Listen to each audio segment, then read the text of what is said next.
Hey guys, hope you're having a great day as well as a great life. Today's going to be a different type of video. It's about 2 weeks ago at this point, I got baptized. And so this is going to be a video where I really just kind of give you guys my full testimony on what happened. I mean, 'cause if you had told me like a year ago that that would even be like a remote possibility, I absolutely would not have believed it. I guess I'm just going to start with kind of how I grew up a little bit. So my extended family were pretty religious, very Christian background, but my immediate family, we were all, very, very much a family of atheists, and not even just passive. Like we were like resentful, like atheists. We were like kind of, a little mad maybe, and I believe it was, and so much so where like I think back to like I was in like let's say sixth grade, and I'd be at the lunch table, and I'm thinking it would be me. I had a friend who was Hindu. And I had a friend who was Muslim and a friend who was Christian, and I was the atheist. And we would sit at this lunch table and we would just like, hack and slash, like debate, you know what I mean? And like, pretty much every day for like all of sixth grade. And, I would do my best to represent the atheist case of things. And yeah, just to kind of give you like a rough idea, like I was about that, for a long time. And I believe it was like my senior year in high school / into college when had some interesting spiritual-ish experiences, discovering Pink Floyd is kind of like the root of all that really, but kind of got to a place where I quickly became agnostic, where I was like, I don't know, no one knows, and I hung out there for a very long time, and it wasn't really until last year where that kind of started to change a little bit.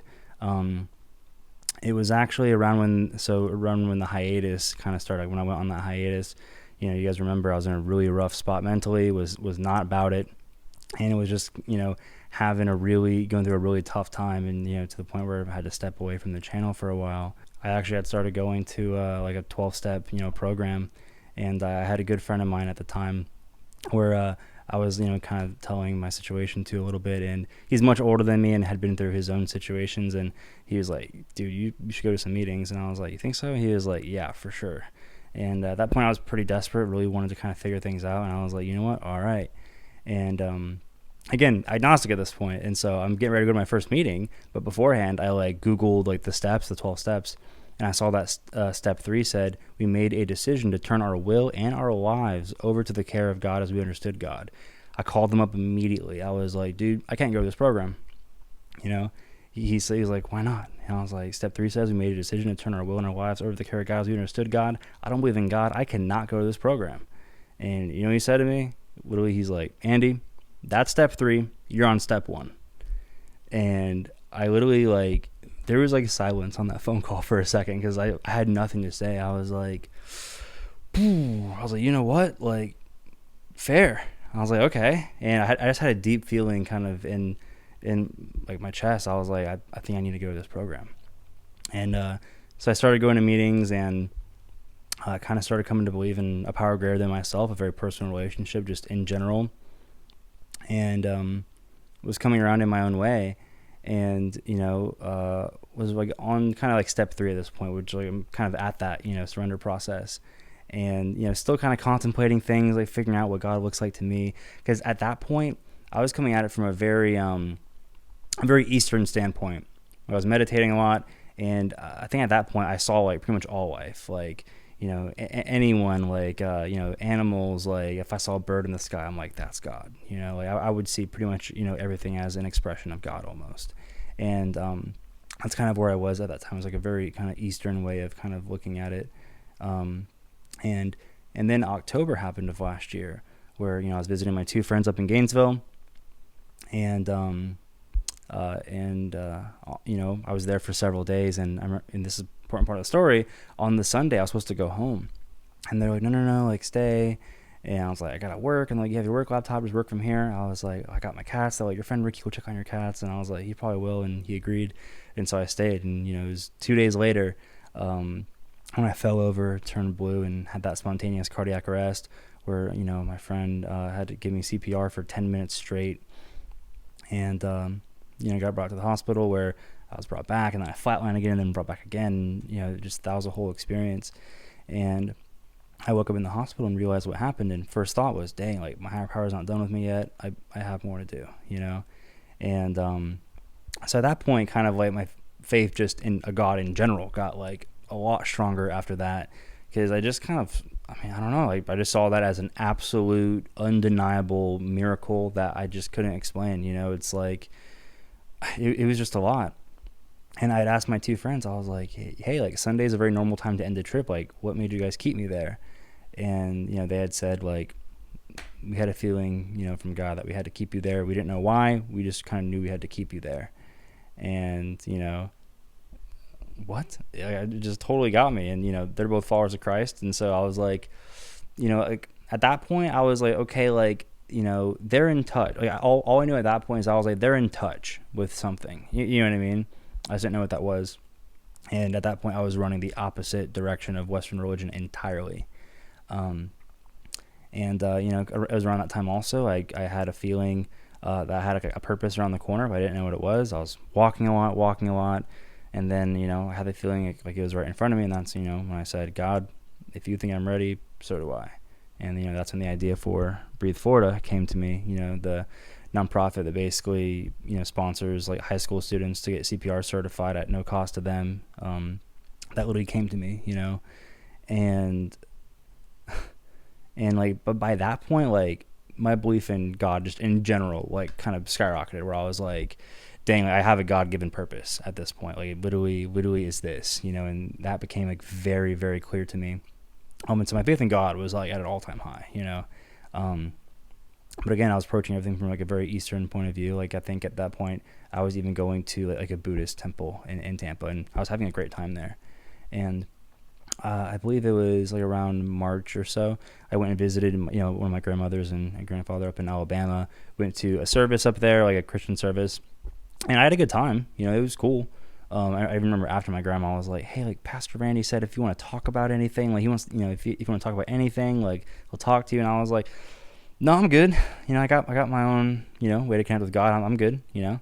And sometime shortly after that, I went to Georgia to visit my other grandmother. And at that point, it's around Easter time, and I went to like a couple Easter services and things like with her, and I had a good time. There were even moments where I kind of thought like I felt the presence just of God just in general a little bit, and I was like, dang, this is interesting. Like, and I was almost feeling a little conflicted, where, you know, I was really enjoying the Eastern side of things, but I also could appreciate, I was like, there's something to this also. I was like, and at that point I was kind of under the impression, I was like, I think I can kind of, I don't know, experience God in different places almost. And had a good time though. And, you know, I go back to Florida, and it was around this time where, so I'm working the program still for recovery, and my sponsor at one point, I forget what the context was, but we were on the phone, and he was like, Andy, stop. He's like, you need to meditate more, be still and know God. And I was like, be still and know God. Okay. And I started meditating like every morning and night, and that was like my mantra, like be still and know God. Not knowing at all where the phrase was from at all. I had no idea. And I even had guys from the program who were struggling, and I would kind of say, hey man, like be still and know God, you know, start meditating. And we're all resonating with this like so heavily. I have no idea where this phrase is from. Also at this point, I had a friend from the program where we're talking on the phone, and he was saying how he'll ask for signs from God. And I was like, interesting. I don't really feel the need to do that at all. I feel like I get, you know, signs, or, you know, God will reveal himself in different ways like all the time. I don't need to ask for signs. Like I get stuff all the time. I don't feel the need to do that at all. And he was like, yeah, I hear you. You know, well, just try it sometime. And I was like, okay. And sometime shortly after that, and so at this point, I've been meditating on be still and know God for a month. I go up to Georgia with my younger sister this time, and we're going for like a cousin's like engagement party. And staying with that, you know, my same grandmother from Georgia. And it was Saturday, and I was like, hey, are we going to church tomorrow? And she was like, oh, like, you know, I don't know, like I kind of had like this thing, you know. And I asked about the timing, and I was like, I think it times out. And she's like, do you want to go? And I was like, yeah, for sure. And I kind of had a feeling like we needed to, and I was like, yeah, like let's go. And also at that point, like I kind of wanted to go to like a Sunday service of sorts, just in general. I wasn't really too concerned with where, or like, you know, even what the faith was. I was like, Sunday service, like of any kind, I was very open-minded to just checking it out. And so we go, and I'm having a good time. The worship band's playing, music is nice, and like it's like the band's like wrapping up. And I remember I was like I was really feeling the presence of God, and I was like, well, I guess now's a good time as any. And in my head, I'm like, God, like I feel your presence here. I'm having a good time. I just don't know about Jesus. God, if Jesus really did rise again, if there's like something to that, like give me a sign, if you will. And it wasn't 30 seconds later when the pastor walks out. He's like, hey guys, I know the last few weeks we've been talking about X, Y, and Z, and we're going to keep talking about those things. But I just have to share this scripture with you guys real quick. It's just been burning in my mind this whole last week, and I just have to share it with you guys. It's Psalms 46:10, be still and know that I am God. When I tell you that I had full body goosebumps and I'm in tears, I'm like, I was shook, for lack of better words, like, and like I was honestly freaked out. I was like, yo, like what was that? I was like, just this feeling just coursed through my entire body. It was insane. And I was like, yo, God, if that was for real, do something again. And I was like, what am I talking about? I was just, immediately had doubts, like, but like knew the feeling that I had, and I was just going through it. I was totally freaked out. Like I asked for a sign, got an answer, and I was like, I don't know about that. Like I was totally not ready for that at all. Like my reaction was like sporadic, like it's like I was so excited to tell certain people in my circle about the experience because it was just so impactful. I was telling a lot of people about it, but I was like also like, I don't know, I felt confused and into the like overwhelmed to the point where actually like I buried it, and I was like, I don't know, I can't think about it right now. And, I just kind of like let it sit in the background for a while. And a few months later, I went to this music festival up in Michigan called Electric Forest. And I went to Electric Forest last year, and I got this like leather bound like journal with like blank journal with like parchment and stuff. And I was like, this will be a gratitude journal, but I hadn't really gotten into it yet. And when I was getting there, I was like, wait, like this needs to be a gratitude journal, not just for mine, but for like other people's gratitudes, really. Like I still wrote some in there, but like the quest basically, and it's part of why I went completely by myself. My first time going to a festival ever by myself. I went up there with the quest, like the goal of like filling the entire book out with like gratitudes of other people. And I must have approached hundreds of people out in this music festival. Like that was like a magical experience of its own. I'm even thinking about at some point like printing it and like maybe just like putting it out, or I have no idea, but it was such a gorgeous experience. And at one point I pull up on this campsite. I just had a feeling to go to this campsite, this particular. I was like walking past, and I was like, just walked up. I was like, yo, can I come in? And everyone's like, yeah, for sure. This big group. I sit down. I'm getting their gratitudes and stuff, and we're all talking, and they're asking about me. I tell them about my heart situation and about Breathe Forward, because like this is before I actually started, but like it was like shortly like we're after the idea came to me, and I'm talking to them, having a great time, get all their gratitudes, and at the end I'm like, all right, happy forest, and I'm out of there. And it was the next night. It was like a Sunday, I believe, like the last night of the festival. In the middle of thousands of people, I see them again, like just in the middle of everyone, and I'm like, yo, like what's up? And they're like, holy crap, what's up, dude? Like hang out with us. And I was like, all right, cool. I'm with them, and listening to music. And it was in between sets. One of the guys kind of looks at me. He's like, in the group, he's like, hey, do you believe in God? And I literally out of nowhere, and I was like, as of recently, yeah. And I kind of like talked to him. I'm kind of giving him like my story up to that point. I tell him about the whole be still and know that I'm God thing, and how I'm like wrestling with it, going nuts over it. And he's like, hey, whoa, dude. Well, first of all, look at the scripture, dude. Be still. He's like, God will reveal himself to you like as he will. Like you're not like, you don't have to go do all this stuff. Like he was like, it sounds like you're on a good path. Like things will reveal and clear up as you go. You don't like, you're good. Be still, man. And like just totally like told me what I needed to hear, and we just had this crazy divine moment.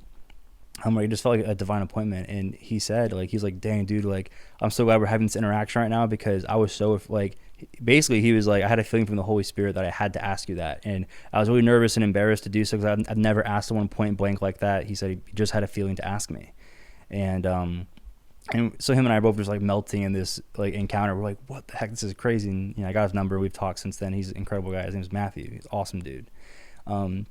Even then, like that kind of like wasn't enough. And I'm still like running the opposite direction of Western religion.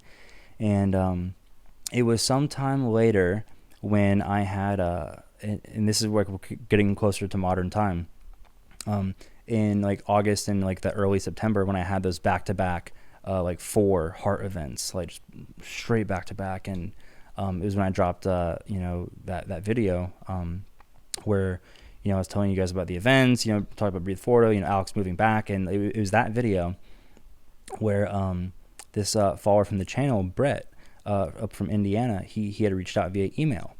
And I also saw at this point that he reached out via email back in February from the original I Died video, where he was basically like, hey man, like, my wife and I have been watching your guys' videos for years. We've watched you guys growing up. Like, we love you and Alex as like sons of our own. Like, I heard you mention higher power. If you ever want to talk about the God stuff, like, let me know. And back then I was like, yeah, man, for sure. Get his phone number. And I totally forget all about it. Like, never reached out. Over 6 months pass, and now we're up to where we dropped that video, and he reached out again via email, and he was like, hey man, like, feel free to ignore this. Basically said, I just wouldn't feel right with God if I didn't reach out one more time. And I was like, at that point, I saw the email, realized that I forgot about the other, thing he'd sent. I was like, oh gosh, yeah. And get his number, text him, we start talking over the phone, and he's asking me like my thoughts on Jesus and stuff. And I mentioned, because at that point, like, I had believed that Jesus existed. I believed that he was crucified. I was looking at him very much so, though, from like a very Eastern standpoint, where I was like, I believed that he had achieved, nirvana or enlightenment of some capacity. And like, was a great spiritual teacher, was teaching folks, I just didn't know about the resurrection. I'm telling about my story and stuff, and we're going into all kinds of stuff. And he was like, do you have a Bible? And I was like, well, yeah, because one of my cousins, Josh from Georgia, bless him, he, a couple months before that, he was like, hey, Andy, like, if I ever got you a Bible, would you read it? And I was like, yeah, for sure. Because at that point, like, I revered Jesus. I was like, I believed that he existed, thought he was a cool dude. And I was like, yeah, for sure. Gets me the Bible. I totally, it collects dust for a while. And it wasn't until I'm on the phone with Brett, he's like, do you have a Bible? And I was like, yep. And he's like, all right, here's what I want you to do. I want you to read the book of John, and I want you to read it again, and then I want you to call me. And I was like, okay. And he also noted on that second read through, he was like, read it from the perspective of not a disciple, or not from your perspective. He's like, read it like from the perspective of just like someone nearby who's like observing some of this stuff and just seeing some of it kind of happen. And so he asked me to read it twice and then talk to him. And so I'm reading it, and stuff, and I'm going up for my surgeries. This is all happening, like, this is very recently. And I'm just reading more into, Christ and, like, the documents and, like, the historical aspect of all of it. I'm like digging deep, and I'm, like, reading about all kinds of stuff. And I'm resonating with certain things, and I'm kind of just like, okay, And it was because around that point, too, when he called me, and we had talked, and we had that conversation, he asked me to read the book of John. It was at that moment where I felt like God led me there at least to investigate, because at that point I was like, at this point, like, what am I afraid of? You know what I mean? Like, am I afraid of resonating with something? Like, 'cause at that point I also had a strong kind of connection with God, I felt, just in general. And I was like, at this point, let me just go investigate. And if it's not the thing, then like God will lead me away from it. Like at that point I trusted God to lead me, in a way that would make sense and work out. And so I was like, what am I afraid of? Let me just look into this stuff more. And so that's when I started reading and everything. And I got to a certain point in all of my kind of, investigation and just, opening up to this. I got to a certain point where I was like, dang, you know what? Like, if I had another sign similar to what happened in that Georgia church, the whole be still, know that I am God. I was like, if I had another sign like that, I would drop to my knees and, praise Jesus Christ as my Lord and Savior. And it was a moment later where I was like, well, it already did, like, the sign already did happen, though, and, I was like, why do I need another one? Like, the sign already happened. And so I called Brett, and he'd been a pastor for 30 years up in Indiana, so he was super prepared for all of this. And, I call him up, I give him my last, like, barrage of questions. And I kind of get to the end of the road where there's a leap of faith. Like, there is a leap of faith at the end of that. You can't, prove or disprove like any of this stuff, like, once you really kind of get to it. And so I saw that leap and I had a couple thoughts. This one's going to sound wild, but like the second to last thought is, as you guys know, I'm a huge Lord of the Rings fan. And so it absolutely crossed my mind where I was like, you know what? Like, Tolkien was a follower of Christ. That was just like a random thought that just like occurred like right towards the end of the line. And then my next thought was, like, I don't think God led me all the way here to not surrender, you know? And so gave my life to Christ while over the phone with Brett. And he was like, hey man, like, I'll fly down to baptize you if you want. And I was like, you know what, dude, like, I don't even know where we would do it. Like, actually, let me just fly up to you and you can baptize me up there, at your home church. And he was like, that sounds incredible. And so I fly up to Indiana. I stay with him and his wife Dee Dee for a couple days. And we just had like an absolutely like incredible time. Like they're some of the sweetest people I've literally ever met. And get baptized. And it was just an absolutely beautiful experience. And I remember, like, I was sitting in their living room on my last day there, and his wife Dee Dee was sitting there, and she's drinking a cup of coffee. And I look at the mug, and it says, maybe you guessed it, have a great day and a great life on the mug. And I was like, nice mug, where'd you get it? And she said that Brett had got it for her for Christmas a couple years ago. I was like, you opened that as a Christmas gift? And she was like, yeah. And like, my heart just like completely melted entirely. And then I just kind of melted in gratitude because I was like, dang, like, if Alex and I hadn't been doing this channel, like, I just wouldn't have ended up there. Like, everything could have happened so differently. And it was just a total, I don't know, moment of gratitude and appreciation for, how everything worked out the way it's worked out. And yeah, so went from there and, flew back to Florida. And that was about 2 weeks ago. And so now we're approaching like current times, and, it's been a couple weeks at this point.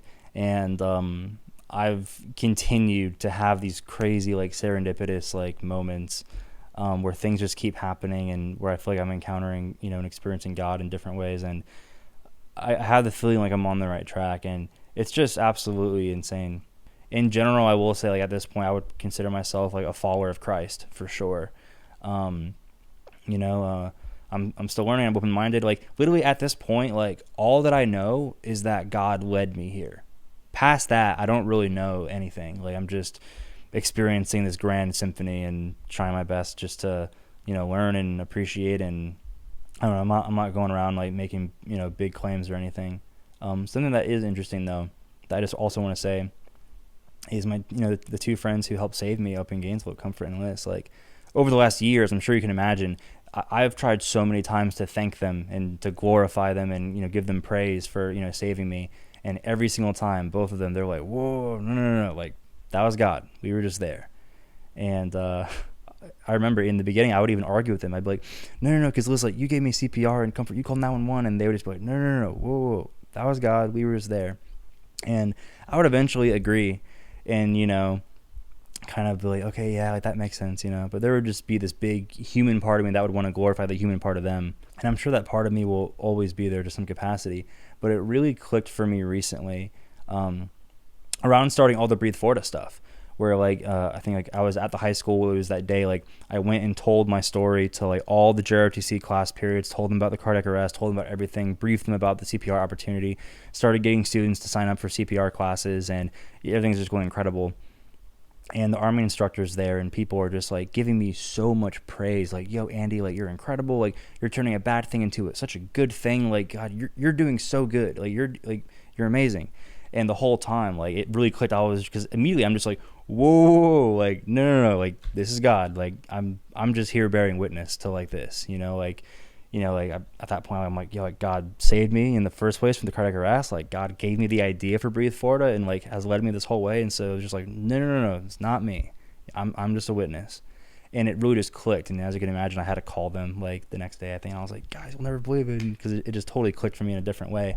And yeah, so that's where I'm at now. I really just kind of felt like the need, even just the desire, to kind of share the story with you guys. Like, at this point, like, you guys seriously have basically watched me grow up. I think I was like 19 or 20 when I started this channel, and you guys have just watched me kind of grow from a boy to a man, really. And I just feel this closeness with a lot of you guys, and, just felt, I don't know, just this deep part of me that just really wanted to share this with you guys. Regardless of what your beliefs are, I, support and love like every single one of you. And I'm not coming on here trying to preach to anyone. I really just kind of had this feeling deep in my heart to like share this testimony with you guys.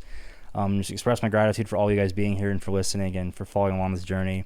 I'm so excited. I literally feel like Alex and I are starting this new chapter with you guys, being back in the Freedom Shack of all places. And I'm just so excited and grateful. And love you guys. Thank you. Andrew, I'm going to ask you to repeat after me the good confession. I believe Jesus is the Christ, Jesus is the Christ, the Son of the living God. the Son of the living God. And now, Andrew Emerton, upon your confession of faith in the Lord Jesus Christ, I baptize you in the name of the Father, Son, and Holy Spirit.